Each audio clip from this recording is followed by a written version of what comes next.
Togo Info, le Togo à votre portée.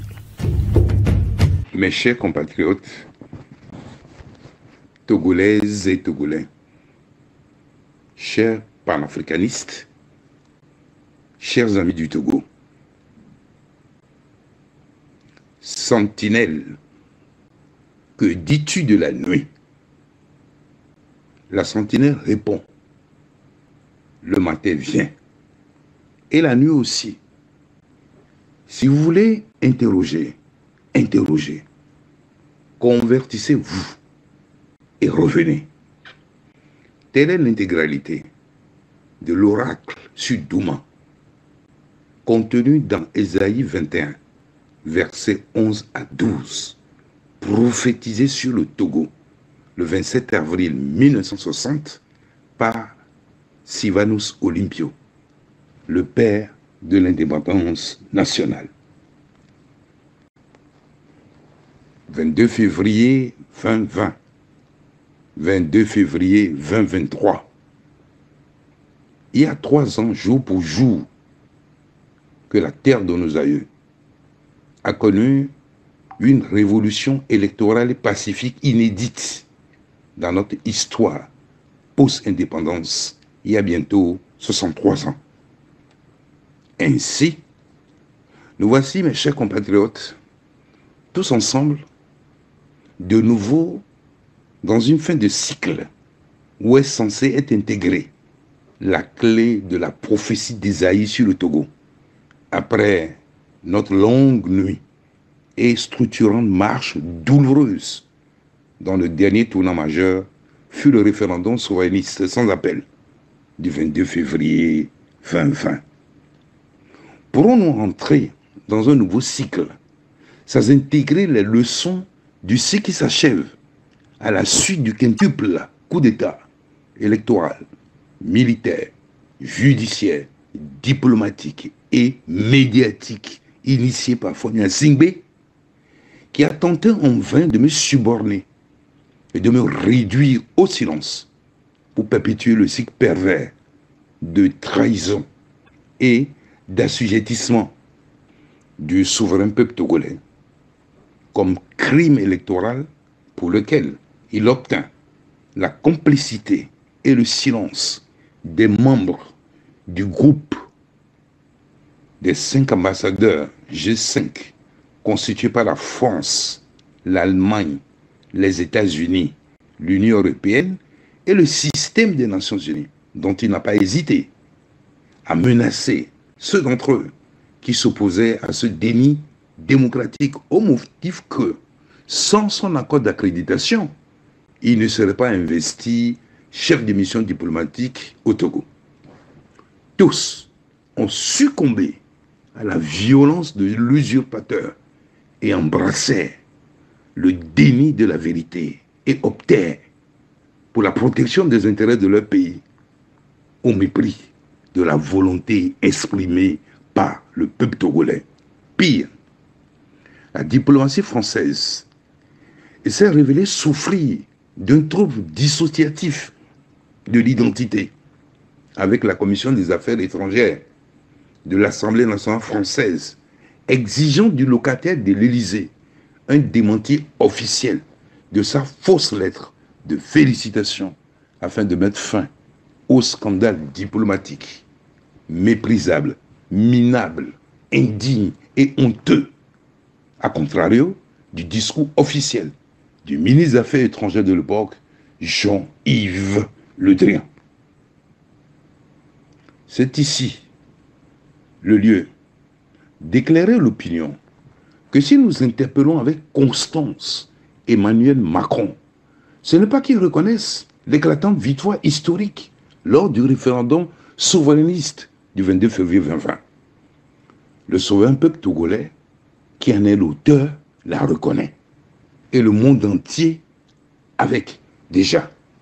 Mais plutôt qu'il respecte le droit international et les codes diplomatiques fondés sur le respect de la souveraineté des peuples, la sincérité dans les relations entre États et la vocation de défenseur des droits universels qu'il allègue, incarné avec ses pairs de l'Union européenne et de l'ensemble du bloc occidental.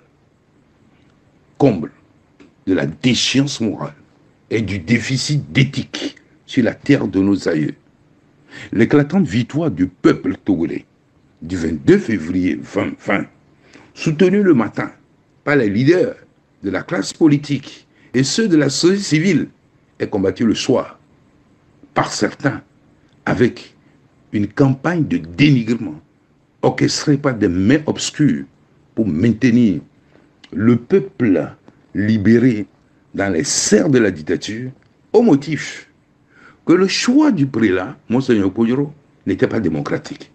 Qui donc du souverain choix du peuple togolais ne transcende-t-il pas les émotions des états-majors des partis politiques défaits et ne s'impose-t-il pas à tous?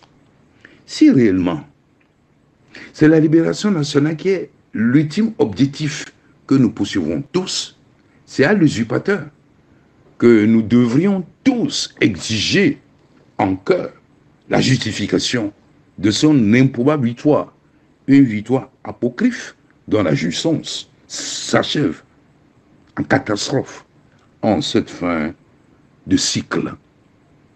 Que nous restait donc, mes chers collègues, de la fidélité à l'idéal de libérer notre pays. Que nous restait donc de nos serments et professions de foi devant le monument de l'indépendance. N'est-ce pas que les grandes nations naissent dans la foi et l'enthousiasme et meurent dans l'incrédulité et le cynisme lorsque disparaissent les valeurs morales? Force est de constater que ce à quoi nous assistons actuellement, c'est à cause d'une minorité de moins de 15% des Togolais qui veulent se maintenir envers et contre l'écrasante majorité, quoi qu'il en coûte.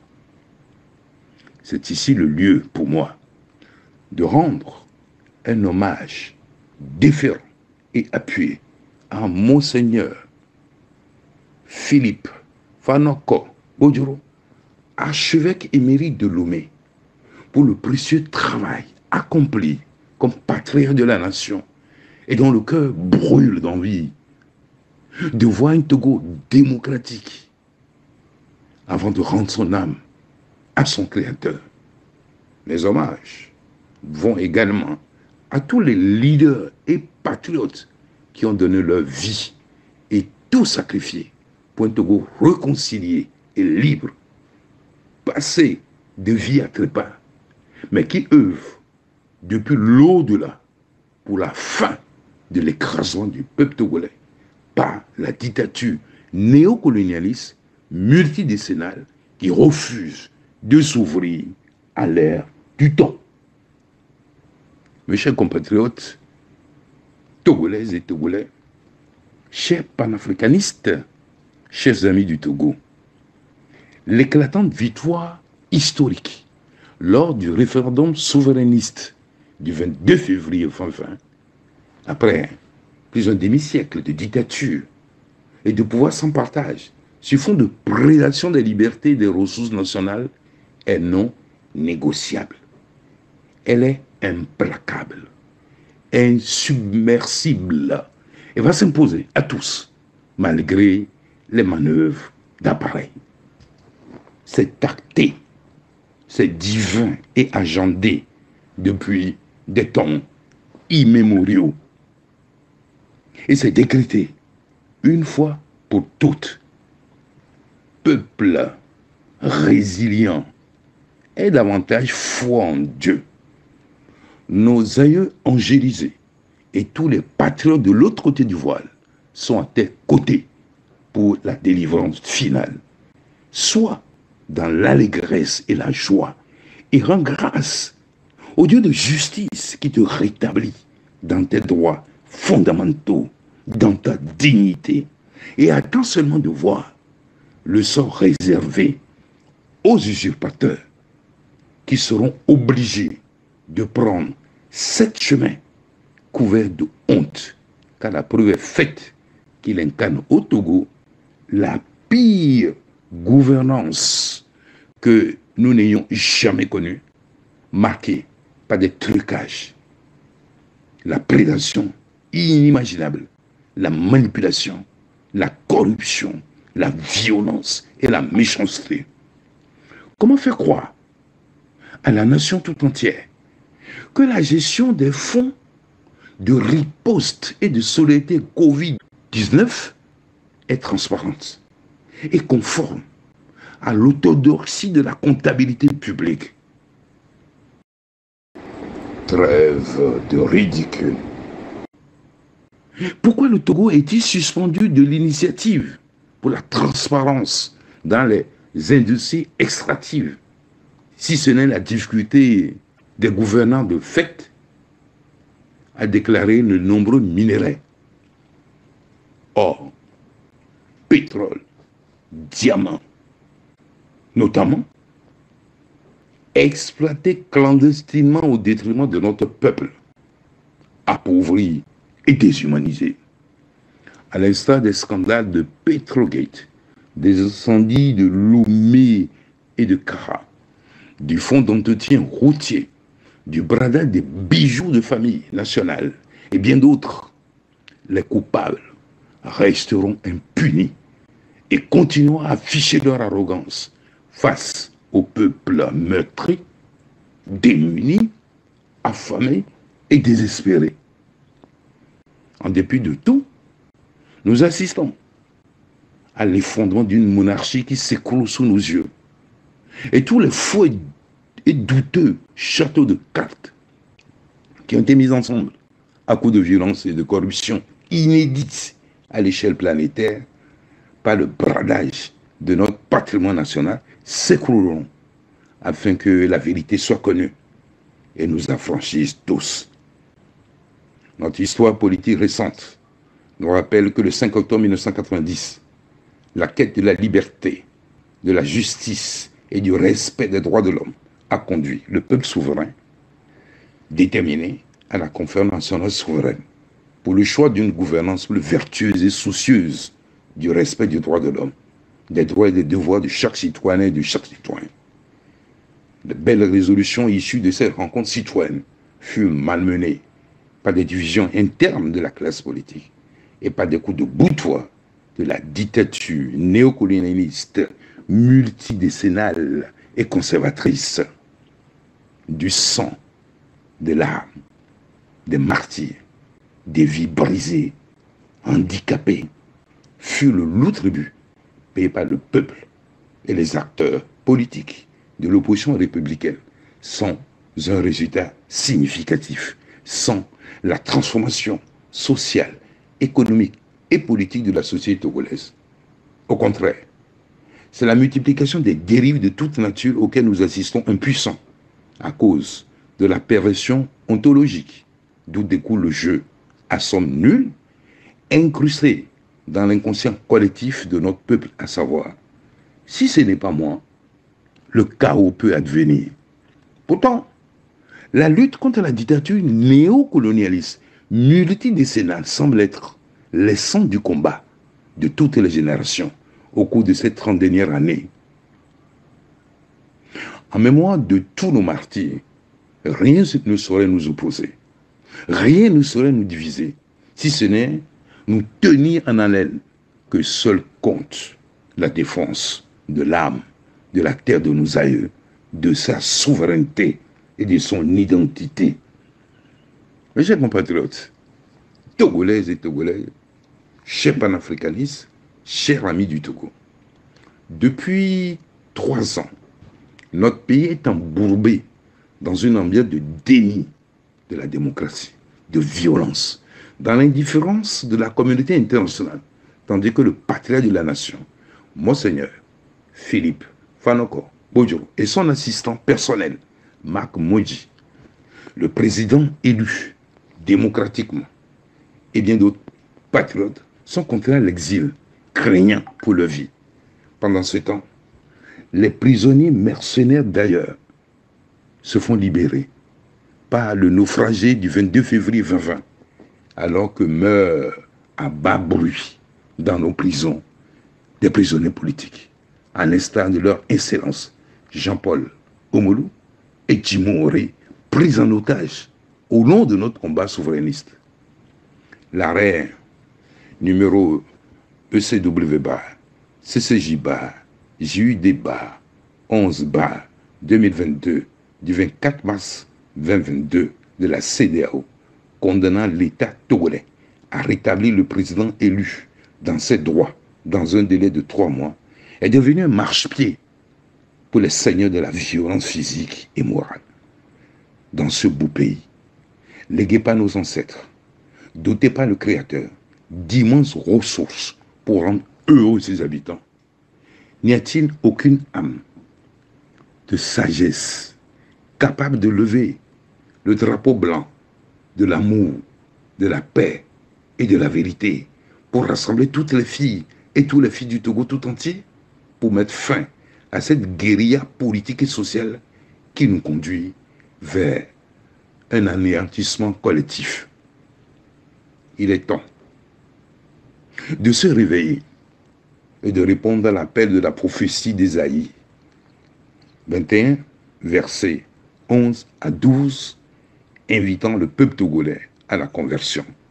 Ce n'est qu'ainsi que nous limiterons les dégâts du lourd tribut pour la nation tout entière, alors que la génération présente semble déjà sacrifiée, si rien n'y fait, dans un véritable sursaut patriotique. Dépositaire de la souveraineté nationale, consacrée par le sceau de ma légitimité démocratique, j'en appelle de tout cœur à toutes et à tous, afin qu'ensemble, sur toute l'étendue du territoire national et dans la diaspora, nous nous ressaisissions pour mettre fin à cette jungle d'un autre temps qui nous étouffe, désacralise les institutions, humilie ceux qui n'ont pas la même vision de l'évolution historique et de la compréhension des enjeux géopolitiques et géostratégiques qui se défilent devant nous. Togolaise, ma sœur, Togolais, mon frère, l'heure est venue de faire la paix pour sauver la patrie en grave péril. Qu'apportent les dénigrements, les insultes, la diabolisation des adversaires politiques livrés à la vindicte des réseaux sociaux à notre pays, dont le cri de cœur depuis la région des savanes nous appelle tous à son chevet? Où sont nos valeurs religieuses, ancestrales, traditionnelles, morales et intellectuelles, et qui ont construit jusque-là notre vivre ensemble et le respect, quelques années encore, de cela, de notre peuple?